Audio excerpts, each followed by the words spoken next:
Bonjour Marianne. Alors, je fais un retour sur ta feuille à mémoire. Première chose que je voulais dire, parce que là, il y a pas des erreurs, mais des petites précisions que je voulais te dire, mais quand tu me renverras ton aide-mémoire, là, regarde, tu vois que moi, là, même si je zoome, là, c'est brouillé ici. Alors, c'est certain que si on imprime ça, là, ça sera pas très visible. Donc, quand tu pourras me la réenvoyer, fais attention que la photo soit bien claire, parce que, tu sais, pour ce qui est ici, là, c'est super, mais j'ai l'impression que je l'ai pris peut-être plus en angle, là, ce qui fait en sorte qu'ici, on voit moins bien. Donc, ce que je voulais dire, en fait, c'est, là, ici, on a la formule du théorème de la cathète, ainsi que les deux là, théorèmes relatifs à l'hypoténuse et du produit des cathètes. Par contre, j'aurais aimé que tu mettes un petit triangle là, avec l'identification des segments, parce que là, tu m'écris des formules, mais on ne sait pas, tu sais, le N correspond à quoi sur ton triangle. Donc, ici, un petit dessin de triangle avec les mesures, ça va être vraiment aidant là, pour toi, pour ton examen. Aussi, là, tu me parles d'un triangle rectangle avec un angle de 30 degrés. OK. Mais en fait, tu m'écris pas là, la particularité, c'est que lorsque j'ai un triangle rectangle qui a un angle de 30 degrés, puis là, ton angle de 30 degrés, il devrait être plus ici, là. En tout cas, parce que si je vais avec la logique, le 30 est ici, il est plus petit que ici, donc 60. Donc, on dit que quand j'ai un angle de 30 degrés, le côté opposé, c'est la moitié de l'hypoténuse. Mais là, comme je te dis ici, ça devrait être 30 et 60 comme ça. Et ici, on aurait 30.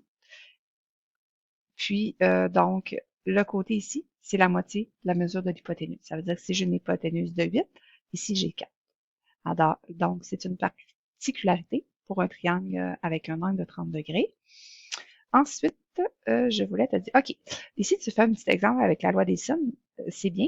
Par contre, tu sais, quand je regarde ton triangle ici, tu as écrit un angle de 120 degrés, mais c'est un angle aigu. Donc, j'aurais aimé que tu prennes un exemple qui est plus logique avec ce que tu as dessiné. Donc, tu aurais pu écrire tout simplement, je sais pas moi, 75 degrés.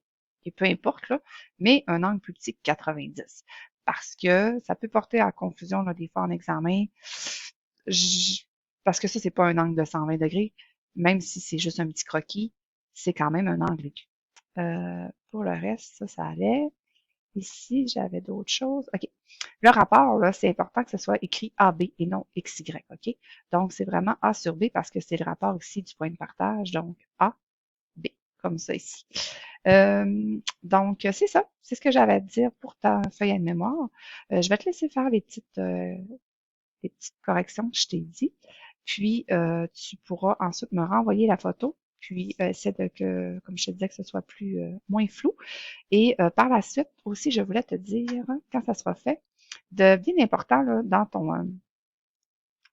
ici là, dans la carte feuille de notes, tu m'as envoyé la feuille de notes, mais ici, là, c'est important que tu cliques sur suivant, parce que sinon, la suite se débloque pas. Là. Tu vois, ton examen pratique ne se débloque pas. Alors, ça va être important que tu ailles cliquer sur suivant pour pouvoir, je vais juste effacer ça, retour au cours, pour pouvoir faire commencer l'examen par la pratique par la suite. Et tu pourras aussi utiliser ton aide-mémoire là, pour ce faire. Comme ça, tu vas voir si il est utile et si tu as toutes les informations dessus. Alors, j'attends la correction de ton aide-mémoire. Bonne journée!